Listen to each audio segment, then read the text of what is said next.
Yo, what's up guys? Welcome back to another video. This is a reaction to why no military on Earth could survive invading the United States. Now, this is a video that is relatively new, and I've done a few reactions somewhat similar to this before, but it's always interesting to see different perspectives and also, I guess, updated sort of version. This is 2 weeks ago, so it's a very new video. It's from a channel that I don't know. I don't know if it's going to be AI or not. Hopefully it's not AI because AI videos do drain my mind. But it should be interesting. Also, apologies for the lighting. It happened a few months ago, like 2 months ago, I think. But my internet's just not working again, so I can't connect to my lights because my lights are connected to my internet through my phone.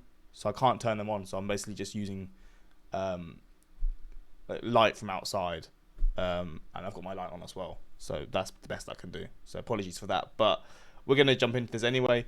Hopefully, going to enjoy. What's this? It's quite a low quality. Why is it on 420? Damn, we'll up that. But yeah, I'm doing this reaction on my 4G. So it's actually better than my Wi-Fi in terms of speed, but it just absolutely destroys my phone. So yeah, that's pretty much it. But we're going to jump into this reaction anyway. Where the hell is this in America? This isn't America, is it? I mean, we're talking about the US, but this doesn't look like America. Picture every country as a medieval castle, complete with towering walls, secret traps, and all sorts of defenses to protect the crown. In this scenario, the United States stands out as the toughest castle in the world. So, when someone asks, what would it really take to invade the United States? It opens up a fascinating conversation about how geography, demographics, and military strength come together to make the US one of the hardest countries to invade in modern history.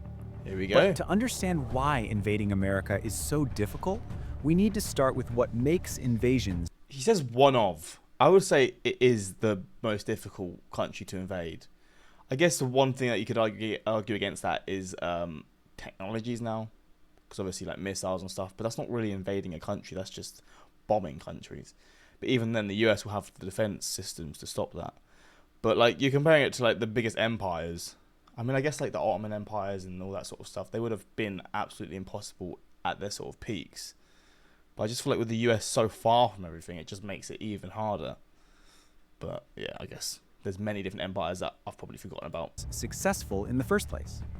Military historians point to several key factors: the element of surprise, manageable supply lines, and crucially, the ability to establish a foothold and expand from there. It just so happens that America's unique geographic position eliminates almost every advantage that has made invasions in the past possible. Let's start with the most obvious barrier, the oceans. Yep. The United States sits between two of the world's largest bodies of water. The Atlantic Ocean stretches roughly 3,000 miles to Europe, while the Pacific spans an even more formidable 5,000 miles to Asia. But it's not just about distance. It's about what that distance means for a would-be invader. You see, modern naval warfare depends heavily on supply chains, fuel, and the ability to maintain communication across vast distances. Any naval force attempting to cross either ocean to invade America would be operating at the extreme limits of its logistical capabilities. Consider this. The D-Day invasion, one of the most successful amphibious assaults in history, involved crossing just 100 miles of the English Channel. Roughly speaking, it required approximately 156,000 Allied troops, around 5,000 ships, and months of preparation, all supported by established bases in Britain. Now imagine scaling that operation across 3,000 to 5,000 miles of open ocean, with no friendly territory to stage from. The logistics behind such an invasion become even more daunting when you consider detection. Modern satellite surveillance, radar networks, and maritime patrol aircraft make it virtually impossible to move large naval forces without anybody noticing. Any invasion fleet would be spotted days, if not weeks, before reaching American shores, giving US forces more than enough time to prepare defensive positions. Yeah. But what about launching an invasion from neighboring countries? I mean, Canada and Mexico. I think if there's one, it would be Mexico. Just because I feel like, even though Canada and the US have had some issues recently, I feel like overall Mexico. There's always more going on between the US and Mexico, right? But even then, I still don't think that's really a possibility.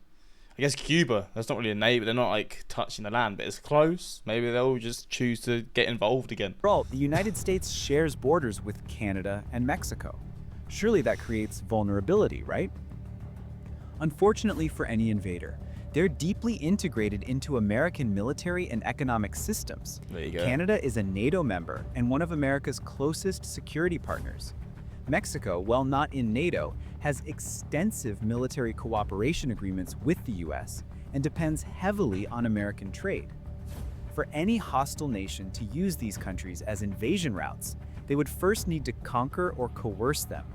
In other words, they would essentially have to launch two separate military campaigns before even reaching American territory. This would require force projections of unprecedented scale and would trigger immediate American response. But let's imagine, hypothetically, that all of that somehow became possible. Even then, the geographic challenges are staggering. An invasion from the north would have to cross the Canadian Shield, a massive area of rocky terrain and forests. It's also the time of year as well, right? Like, you couldn't do this in the winter. You'd have to do it basically any time that it's just not cold, because this region in the winter would not be fun to do this, I'll be real. Then navigate the Great Lakes region. The US military could easily cut supply lines by controlling key transportation hubs like Winnipeg or Thunder Bay, effectively isolating any northern advance. From the south, invaders would face a large concentration of American military power. Recent deployments have placed thousands of American troops along the Mexican border. Any large-scale military movement would once again be detected immediately, and the attacking force would have to advance through some of the most challenging terrain in North America, including the Sonoran and Chihuahuan deserts. But here's where America's defensive advantages become even more pronounced. Okay. Let's say the invading force somehow established a foothold. So we keep getting somehows, or like possibilities that aren't even that likely anyway, but we're getting to this point. So realistically, you've already beat the odds to get to this point, and now there's more to go. It's not looking good. On American soil. They would immediately confront what Where you the could hell is- call a natural defensive line. Isn't this in Canada? I don't know what's showing this. The United States is essentially divided by a series of geographic barriers that would force any invading army to fight for every mile of advance. The Rocky Mountain chain runs like a spine through the western part of the country, creating natural choke points that favor America. The Mississippi River system divides the country into distinct regions, each requiring separate river crossings under fire.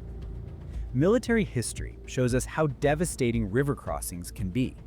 During the Civil War, battles like Fredericksburg and Antietam demonstrated the enormous casualties that result from forced river crossings against prepared defenses.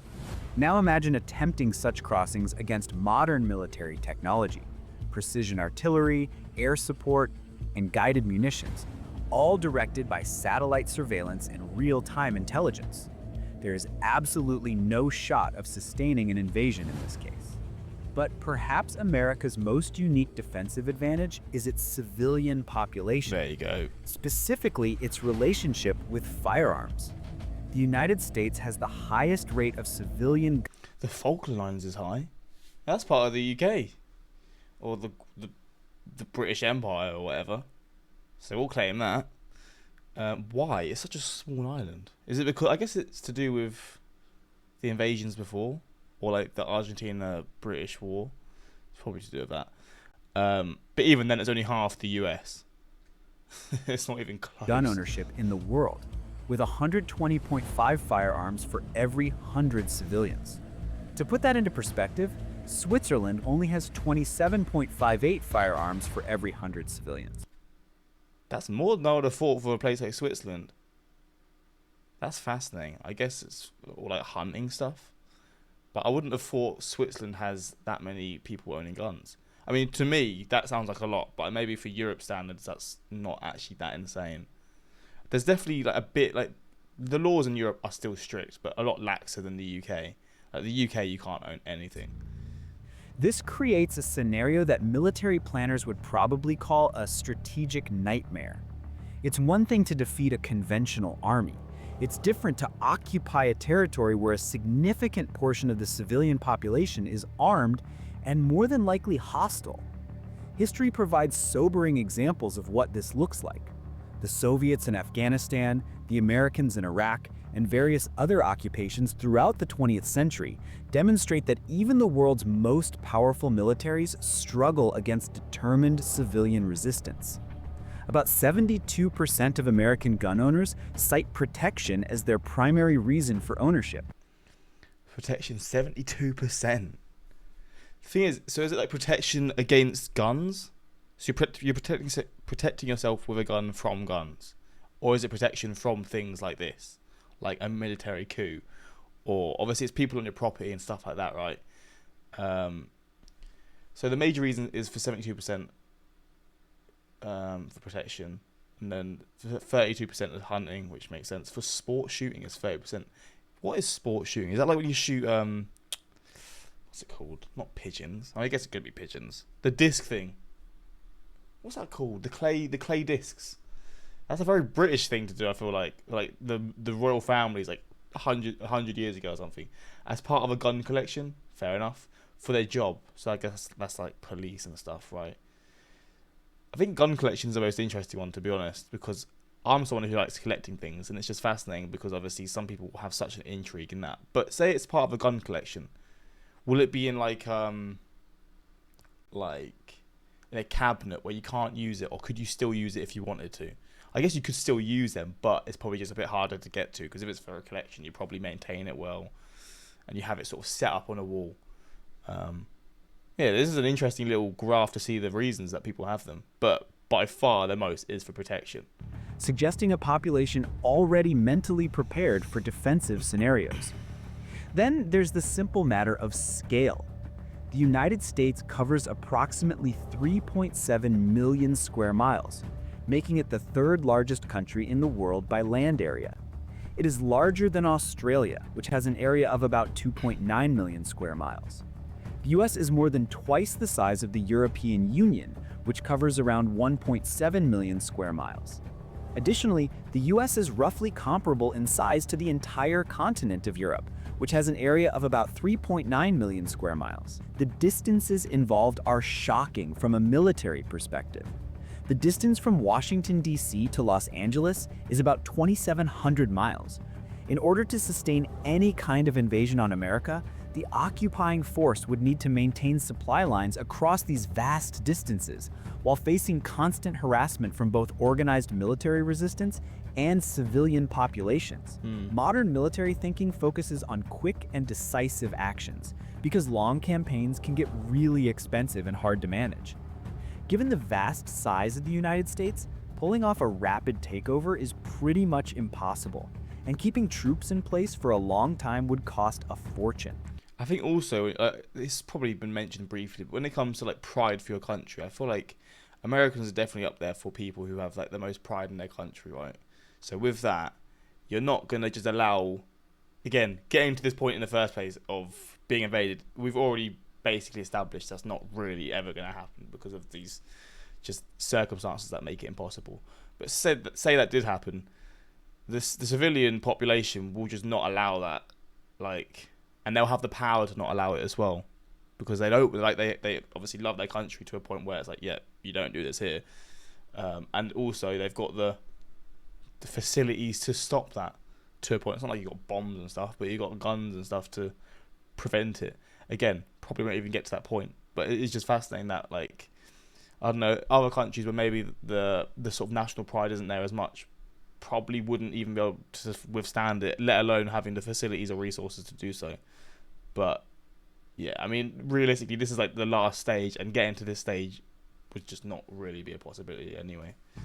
Consider the economic cost for America during the Iraq and Afghanistan campaigns.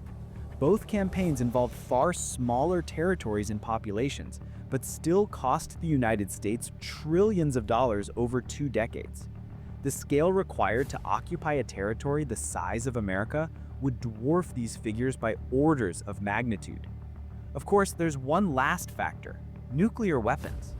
The United States maintains one of the world's largest nuclear arsenals.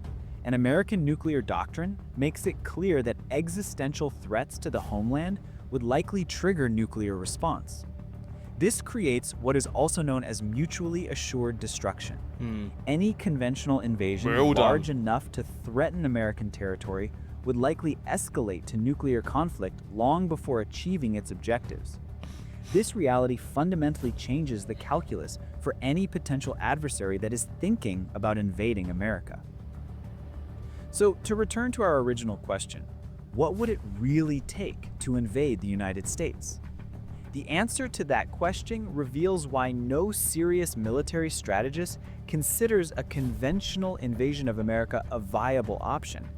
It simply just wouldn't be worth it. But what do you think? Pretty much agree, to be fair. Also, it's quite refreshing that a new channel wasn't AI. For every 50 people that has one gun, there is one person with 50 guns. That's very fair. Much like Rome, America will never fall to any outside force until it destroys itself first. I don't know why I added until it first destroys itself. Fair. I'm not too worried about other countries. I'm worried about the enemy already inside. I worry about the enemy within. Everyone's saying the same thing. To take on the US, you need to infiltrate it politically and economically, and that's already been done, happening now. Well, there you go. I guess it's a fair sort of group of comments on the same sort of topic. But I guess, yeah, let me know your thoughts on that. But in terms of other countries invading the US, I mean, yeah, we know that's not really likely anyway, but this just further shows how that wouldn't be possible. But that's pretty much it. Hopefully you enjoyed, and until next time, subscribe. Peace.